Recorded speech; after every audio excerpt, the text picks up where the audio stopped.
No, I didn't know I was going to stand in front of this church today. Because when I left Zimbabwe, I said to myself, oh, nominations, I'm going to go the other way.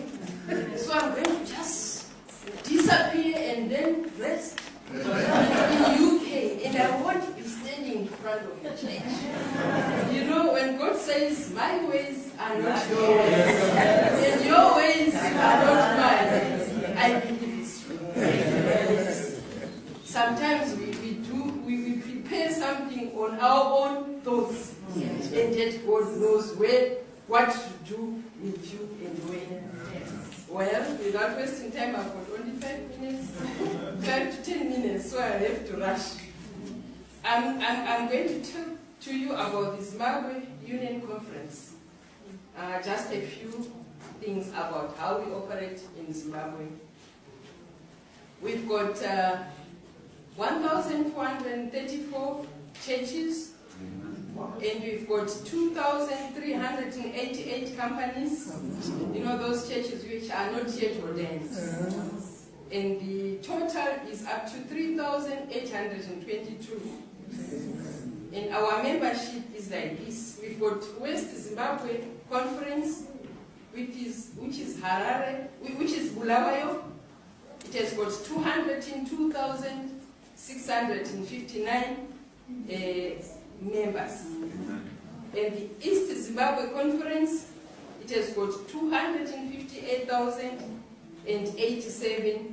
East Zimbabwe Conference is in Harare. And the Central Zimbabwe Conference, which is in Gweru, it has got 234,791 membership.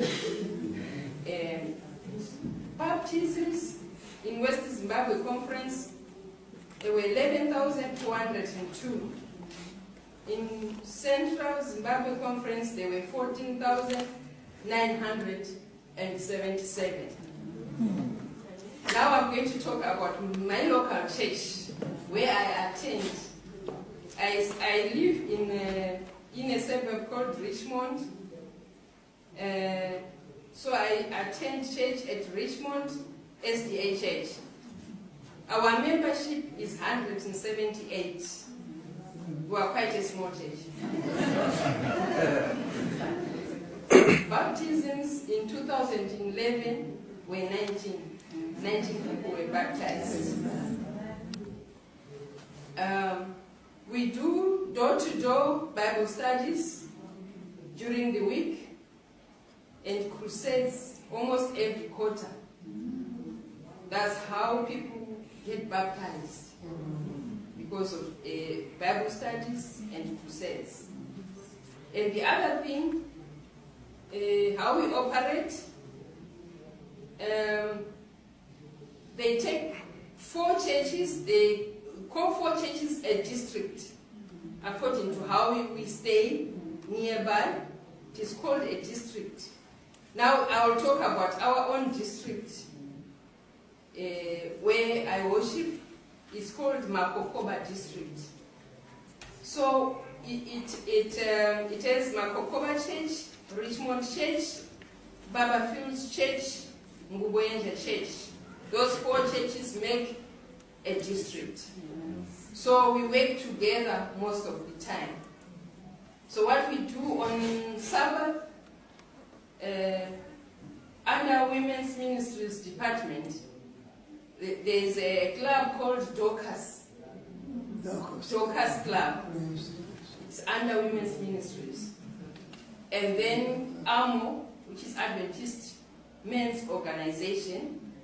And then, these 2, every Sabbath morning, 2 from each church, from these 4 churches, they join together and go to a prison to do Sabbath school lessons to prisoners, or the Sabbath school program for the prisoners. And then, and because of that, many prisoners have been baptized. Amen. They really sing And you can see that someone is regretting, and they enjoy worshiping on Sabbath. They live, these departments, they leave literature to the prisoners to remain reading, things like Bible, these Ellen G. White books, Spirit of Prophecy books, so that they will keep on reading while they are in prison. You never know, some of them will be saved. Yes. On Sundays, every Sunday morning, we do a hospital visitation under Women's Ministries, the Dorcas Club in Amo, also A1, Adventist Youth. We put on our uniforms, we go to a hospital called Mpilo Hospital. From 6 a.m. to 7, we are allowed to be in those wards. When the visitation is over, everyone is out, we are allowed to remain in the hospital, word by word, praying, preaching, listening to their prayer requests and everything. Sometimes we leave them bus fare, because there are some patients after discharge, they can't even have bus fare to go back home. So we leave them that bus fare. So we are well known at that hospital that the Seventh-day Adventists, they come here and help us. So we're not praising ourselves, but we praise Jesus because He is the one who is doing the way. So that is one of the things we do every Sunday. And we really enjoy going to hospitals. When you are in hospital, you are uplifted. Yes. That's all I can say. Amen.